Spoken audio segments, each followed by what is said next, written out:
Welcome to another English Premier League preview brought to you by Formlab Black.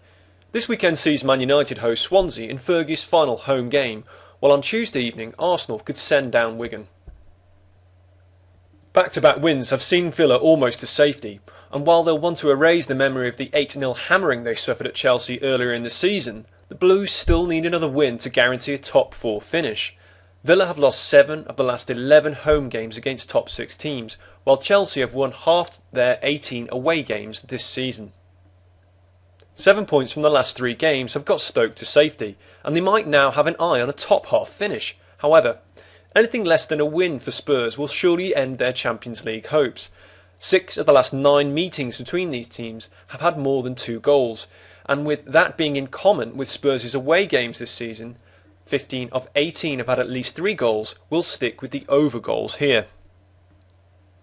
This looks to be David Moyes' final home game in charge of Everton, and the Toffees are in good form with 6 clean sheets in the last 8 games, including 4 in a row at home. They've also kept 7 clean sheets in the last 11 home games against middle third teams, with 7 wins. West Ham are the lowest scorers on the road this term and have scored just 5 goals in 10 trips to top half teams. Fulham are finishing the season poorly, but might be more motivated playing Liverpool than they were against Reading. They've won this fixture 2 of the last 3 seasons and have lost just 7 of the last 20 home games against teams placed 4th to 10th. Liverpool have had 3 0-0s in the last 5 games and will be without both Steven Gerrard and Luis Suarez here. In the last 15 games, when either one or both of the pair have been absent, Liverpool have failed to score 8 times. Furthermore, they've won just 1 of the last 6 trips to middle third teams and look far too short here. A point will be enough for Norwich to reach safety, provided Arsenal beat Wigan on Tuesday, and while you couldn't confidently back them to win, given they've had just 2 victories in 19 games, they have had 5 draws in the last 9 at home. They've also drawn 5 of the last 8 hosting middle third teams, and West Brom are in poor form themselves, although they've drawn half the last 6 trips to bottom 6 sides. Newcastle are in the same boat as Norwich, knowing a point might just be enough for safety. They should achieve this here, but are currently too inconsistent to have any confidence in. 7 of QPR's last 8 home matches have had fewer than 3 goals, as they've failed to score 6 times. And with Newcastle having scored just twice in the last 6 games, under goals is worth considering, but we'll leave this game alone. A draw should be a decent result for both teams here, and Sunderland have finished all square in 12 of the last 19 home games against bottom half teams. 7 of the last 10 of those games have had fewer than 3 goals, and without Sessegnon and Fletcher, a low-scoring encounter looks likely.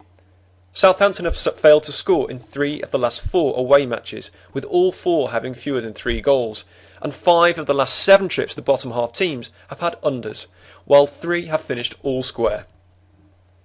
Sir Alex Ferguson's final home game after 27 years at Old Trafford is sure to be a monumentous occasion, and with Swansea having shipped 15 goals in the last 10 away games, it should be comfortable for United. 6 of United's last 9 home games against middle third teams have had at least 4 goals, and they've recorded 9 win-win doubles in the last 14 matches against similar teams. Swansea have suffered loss in half their 8 trips to top 6 teams since they started last season, and 6 of the last 5 road games have featured 4 or more goals. An Arsenal win here could relegate Wigan, and the Gunners have won 16 of the last 19 home games against bottom 6 sides, while Wigan have lost 13 of 16 trips to top 6 sides. However, the match outcome prices look about right, and with Arsenal's last 4 home matches seeing 4 goals, in contrast to Wigan, having over 2.5 goals in 7 of the last 9 trips to top 6 teams, we'll leave this game alone. City are going to finish second while Reading are going down, so there's likely to be little motivation from either side here. Man City are most likely to be celebrating an FA Cup triumph and are far too short given they've won just 4 of the last 10 trips to bottom 6 teams, while losing 4 times.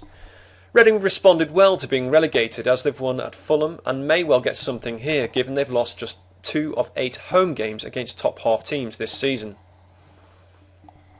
So that's 8 recommendations this weekend, and for even more, try out Formlab Black with analysis from over 40 leagues.